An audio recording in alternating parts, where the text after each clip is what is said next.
अस्सलाम वालेकुम साथियों। गुल बूटन जा रिप्रोडक्टिव पार्ट्स यानी पैदाइशी हिस्सा हूंदा आहिनि। गुल मज़ा ही बिज ही मेवा थींदा आहिनि ऐं बूटा पंहिंजो नस्ल बरक़रार रखंदा आहिनि। अॼु असां सरियं जे गुल जो मुशाहिदो कंदासीं। ही पहिरीं त गुल जी डांडी या पेडिसल हूंदी आहे। उन खां पोइ ही 4 साइन पनखड़ियुनि जो घेरो आहे जंहिंखे कैलिक्स चइबो आहे ऐं हर हिकु पनखड़ीअ खे सीपल चइबो आहे। गुल टिरण खां पहिरियां हिननि सीपल अंदरि बंदि हूंदो आहे।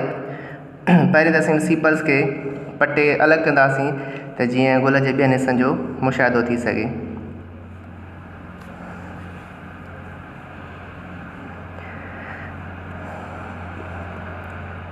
पोइ 4 पीले रंग जे पनखड़ियुनि जो घेरो आहे जंहिंखे करोला चइबो आहे ऐं हर हिकु पनखड़ीअ खे पीटल चइबो आहे।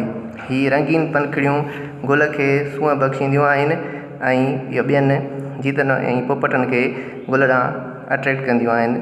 हाणे असीं सीपल्स खे बि पीटल्स खे पटेदार कंदासीं। उन खां पोइ हीअ नर वारो हिसो आहे जंहिंखे एंड्रोशियम चइबो आहे। इन में 6 ई स्टेमिन्स आहिनि। इन में 4 वॾा ऐं 2 नंढा हूंदा आहिनि। हर हिकु स्टेमन जे चोटीअ में बूर दानी यानी एंथर हूंदी आहे जंहिंमें बूर दाणा यानी पोलिन ग्रेन्स हूंदा आहिनि।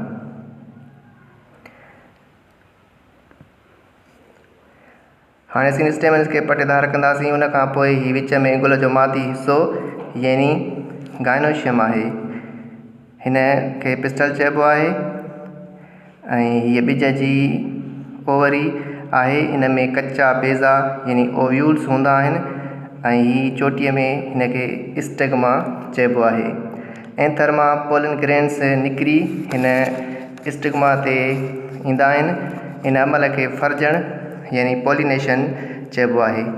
पोलिन ग्रेन्स हिन स्टिग्मा ते पहुची स्पर्म सेल्स में तब्दील थी वेंदा आहिनि ऐं उहे स्पर्म सेल्स पोलिन ट्यूब वसीले ओवरी में हलिया वेंदा आहिनि जिते स्पर्म सेल्स एग सेल्स सां मिली ज़ाइगोट ठाहींदा आहिनि।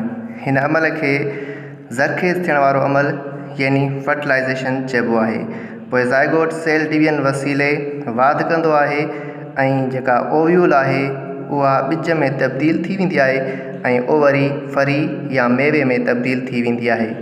तव्हां ॾिसो पिया त ही गुल खां पोइ ही फरियूं ठही रहियूं आहिनि जिन जे अंदरि सरिया जो ॿिज मौजूदु